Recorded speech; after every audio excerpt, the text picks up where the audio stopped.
আবারও যুদ্ধের দামামা বেজে উঠেছে মধ্যপ্রাচ্যে।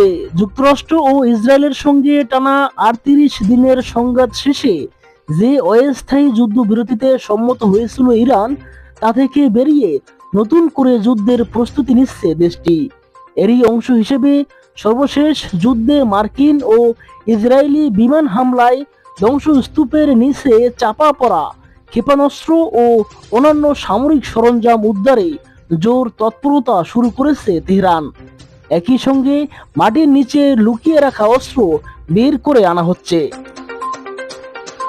শুক্রবার ১ এপ্রিল সূত্রের বরাতে এ তথ্য জানিয়েছে মার্কিন সংবাদ মাধ্যম এনবিসি। মার্কিন কর্মকর্তাদের ধারণা, ট্রাম্প প্রশাসন আবারও সামরিক অভিযান শুরুর সিদ্ধান্ত নিতে পারে। সেই অনুমান থেকে মধ্যপ্রাচ্য জুড়ে পাল্টা হামলা চালানোর জন্য ইরান দ্রুত তাদের ড্রোন ও ক্ষেপণাস্ত্র সক্ষমতা পুনর্গঠন করতে চাইছে। উদ্ভট পরিস্থিতিতে নিজের জাতীয় নিরাপত্তা দলের সঙ্গে বৈঠকে বসার কথা রয়েছে মার্কিন প্রেসিডেন্ট ডোনাল্ড ট্রাম্পের। হোয়াইট হাউস সূত্রের খবর, হরমুজ প্রণালী উন্মুক্ত করা এবং ইরানের পারমাণবিক সক্ষমতা নিষ্ক্রিয় করার সম্ভাব্য সামরিক পদক্ষেপ সহ বেশ কিছু বিষয় নিয়ে আলোচনা করবেন তিনি। মার্কিন সেন্ট্রাল কমান্ডারের সেন্টোকম কমান্ডার অ্যাডমিরাল ব্র্যান্ড কুপার এই বৈঠকে প্রেসিডেন্টকে সামরিক বিকল্প ও ইরানি বন্দরগুলোতে মার্কিন অবরোধের বর্তমান পরিস্থিতি সম্পর্কে অবগত করেন। আগামী কয়েক দিনের মধ্যেই ট্রাম্প পরবর্তী পদক্ষেপের বিষয়ে সিদ্ধান্ত নিতে পারেন বলে জানা গেছে। এদিকে ইরানে আবারও অভিযান চালানোর ইঙ্গিত দিয়েছেন ট্রাম্পও।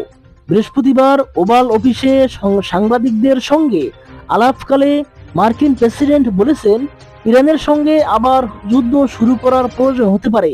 এ সংক্রান্ত আলোচনার বিষয়ে আমি এবং হাতে গোনা কয়েকজন ছাড়া আর কেউ কিছু জানে না। এমনকি ইরান যুদ্ধের প্রস্তুতির অংশ হিসেবে জার্মানির পর এবার ইতালি ও স্পেন থেকেও সেনা সরিয়ে নেওয়ার ব্যাপারেও ইঙ্গিত দিয়েছেন তিনি।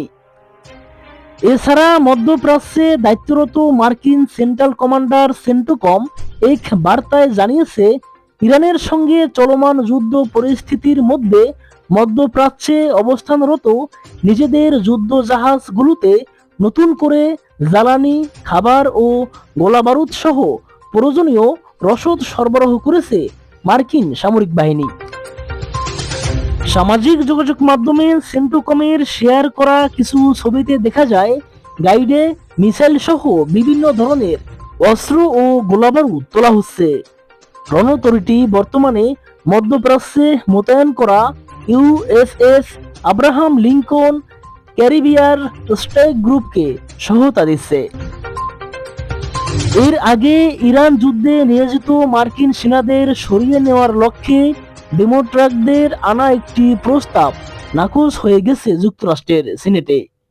বৃহস্পতিবার ৩০ এপ্রিল অনুষ্ঠিত এক ভোটাভুটিতে প্রস্তাবটি বাতিল হয়ে যায়।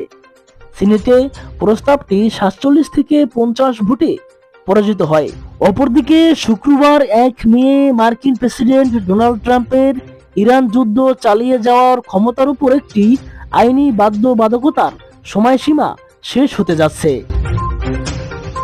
সব মিলিয়ে সার্বিক পরিস্থিতি বিবেচনায় যুক্তরাষ্ট্র, ইসরায়েল ও ইরানের মধ্যে আরেকটি যুদ্ধের আশঙ্কা দ্রুত দানা বাঁধছে। এ অবস্থায় যুক্তরাষ্ট্র শেষ পর্যন্ত ইরানে হামলার চিন্তা থেকে পিছিয়ে আসবে কিনা সেটা অনেকটা নির্ভর করছে ট্রাম্পের আসন্ন চীন সফরের উপর। মে মাসের মাঝামাঝি বেইজিংয়ে চীনা প্রেসিডেন্ট শি জিনপিং এর সঙ্গে ট্রাম্পের বৈঠক হওয়ার কথা রয়েছে। ইরানের সঙ্গে চীনের ঘনিষ্ঠ সম্পর্ক থাকায় এই সফরকে অগ্রাধিকার দিচ্ছে হোয়াইট হাউস। এর আগে যুদ্ধের কারণে একবার এই সফর পিছিয়ে দেওয়া হয়েছিল, যা দ্বিতীয়বার পেছাতে আগ্রহী নয় ট্রাম্প প্রশাসন।